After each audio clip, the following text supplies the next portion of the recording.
Hi guys! Dito tayo sa taas at bisitahin natin ang ating si Norman kung siya ba ay magaling na. So Norman, sandali. Wala, ayan. Ayan po si Norman, yung nagkasakit ng paramyxovirus. Ayan, si Norman. Norman, no, tingin ka doon sa camera. O, ayun, sa camera, tingin ka. Magaling ka na ba, Norman? Parang gusto, ayan, dumumi. Buti na lang. Wow, ay, lumipad. Halika na, Norman. Huwag ka lumipad dyan, hindi ka pa magaling. Halika dito lang. Magaling ka na ba? Ha? Ha? Magaling ka na? Guys, ito po si Norman yung nagkasakit ng paramyxovirus. Ayan, ayan, lumilipad-lipad na. Pero mahina pa. Mahina pa siya, hindi pa siya ready. Hindi pa siya ready yung ano. Pero nakakalipad-lipad na rin siya. Diba? Diyan ka lang, huwag ka nang lumayo. Hindi ka pa pwedeng lumipad ng ano, ha? Doon ka pa rin sa kulungan mo. Tignan nyo guys, oh, si Norman. Ito yung nakikita yung umiikot yung kanyang ulo, gumaganon-ganon. Pero ngayon okay na siya. Pero yung anak niya si Salty, wala talaga, namatay siya. Kaya lumipad, dito ka lang. Dito ka lang, oh. Dito ka lang. Manghihina ka pag lilipad ka eh. Dito lang, huwag nang, oh. Dito lang sa akin. Oh. Dito lang. Soon, makakasama mo na yung mga kasama mo doon yung apat, ha? Yung ano mo, ayan, dumili ka na naman. Dinumihan mo na naman. Ayan, dumikit pala. Swerte yan, ha? Swerte. Nadumi, ha? Ano, balik na kita sa kulungan mo. Nadumihan mo na naman ako, Norman. Ha? Huwag ka na lumipad. Diyan ka lang sa aking kamay. Lipad. Huwag na.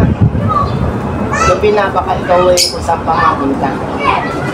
No, paalam ka na sa kanila. Bye-bye. Bye-bye ka na sa kanila, oh. O, ayan yung camera, oh. Bye-bye ka na sa kanila. Bye-bye. Bye-bye na po sa inyo. Ipapasok ko na siya sa kulungan. At kailangan talaga magaling at maisama na natin ito sa ating mga flyers. Breeders. Ito sa breeder. Pero ang ginawa ko kasi may mga tape ang kanilang pakpak noon. Pero ang ginawa ko na nga ay tinanggalan pa na sila ng pakpak para pag bumabaksak sila mula sa ruta ay nakakabalik sila. Ito ay nakabalik dahil siguro may nakakuha dito na bumaksak ito na wala sa akin ito eh. Pero siguro yung nakakuha nito eh tinanggalan siya ng tape sa pakpak tapos lumipad, bumalik po sa akin. Pero pagkabalik ko sa akin eh may sakit na ako siyang baliling. Ito naman at ito na po siya ngayon, medyo gumagaling na, pero yung kanyang anak na si Salty ay hindi na nakayanan, namatay na po. Yung kanyang mag-ina nandun pa sa taas. Ano, Norman, galing ka na? Okay ka na? Hindi pa. Kung ka pa rin, solo ka pa rin, nakahiwalay ka pa rin, ha? Para, yan, kain ka naman ng tayo, ha? Swerte ba yan? Tataya ako sa loto, ha? Ha? Taya ako sa loto? Para makapagpagawa na tayo ng loop nyo, no? Pag tumama ako sa loto, meron na kayo loop. Yung kulungan nyo ay hindi ko na para lang sa aso. O sige na, babalik na ako. Kaya, hindi ka dyan. Oh! Ito, yan. Sorry. Ayan.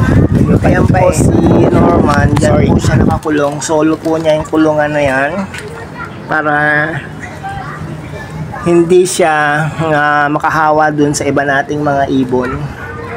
Ayan, si Norman. Hi Norman, magaling na po siya, oh. Hindi na siya yung nanginginig-nginig. Ano Norman, malapit na, ha? Malapit na yan.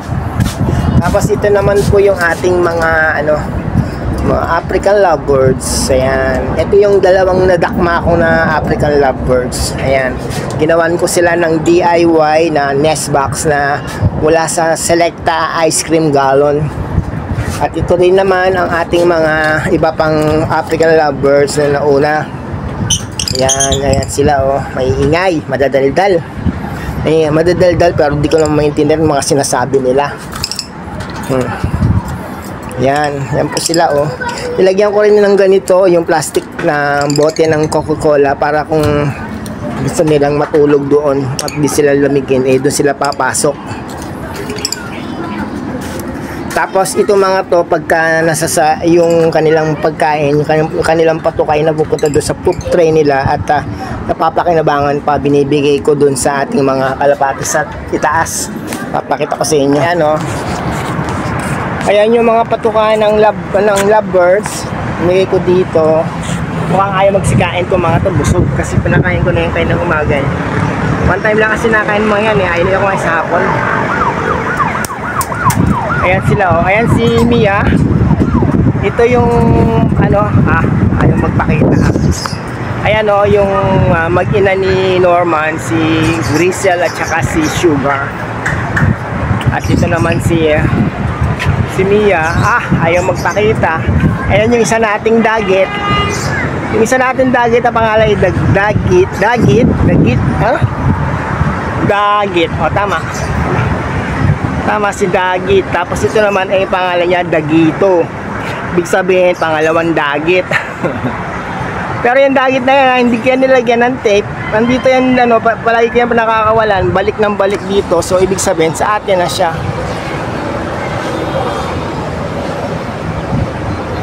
Hindi na siya umuwi sa sa kanyang amo. Ayan o.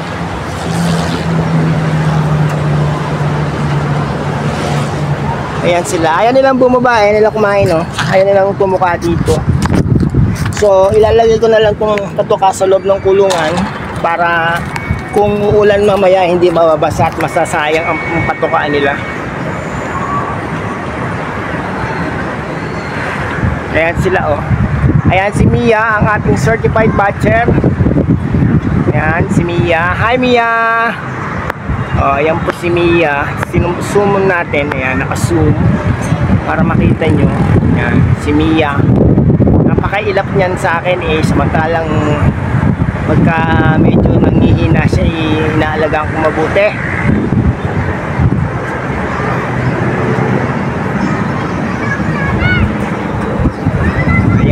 Ayan sila. Yung isa.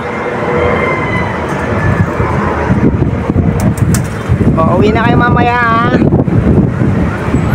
Di pa kayo uwi dyan sa kulungan nyo mamaya. Ayan, ang kulungan nyo na yan. Uwi kayo dyan. Di pwedeng kung saan sana naman kayo kukunin. Okay, papasok dito. Saan sila napasok Ayan o, may aeroplano na naman.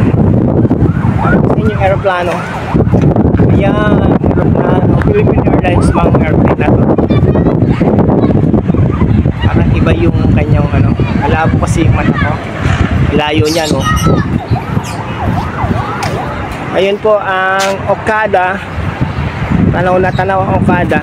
Ayan ang Okada building. Ayan po yung ating mga kalapate. Mamaya bababa na yan kasi malapit ng magdilim. So sasarado na natin ito. Sinasarado ko to kasi minsan dito sila pumapasok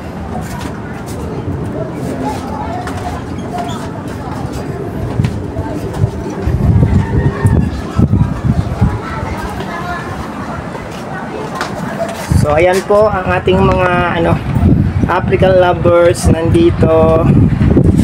Tapos itong dalawa nandito rin, hiniwalay natin kasi ito yung una kong nakuha na dakma. Ayan. Yan yung nauna kong nadakma na sinama ko dito, pero kinabukasan nakita ko siya nanghihina siya. Kaya pala nanghihina kasi binugbog nitong apat na ito mga salbahe itong apat na to. Ito na siya tignan nyo medyo okay na yung kanyang balahibo, nawala na yung pinakasugat niya sa ulo dahil natakpan na ng balahibo, tinubuan na siya ng bagong balahibo. So dito na lang po mga kalapatids at kaibon. Ayan po yung ating si Norman. Sana tuloy-tuloy na siyang gumaling.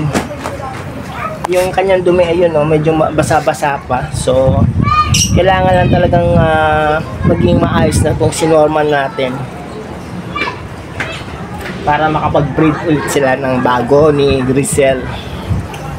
So dito na lang po mga kalapatids at kaibon. Maraming salamat po sa inyong panonood sa aking YouTube channel. Sana po patuloy niyo po akong suportahan sa aking YouTube channel. Maraming salamat pong muli sa inyo.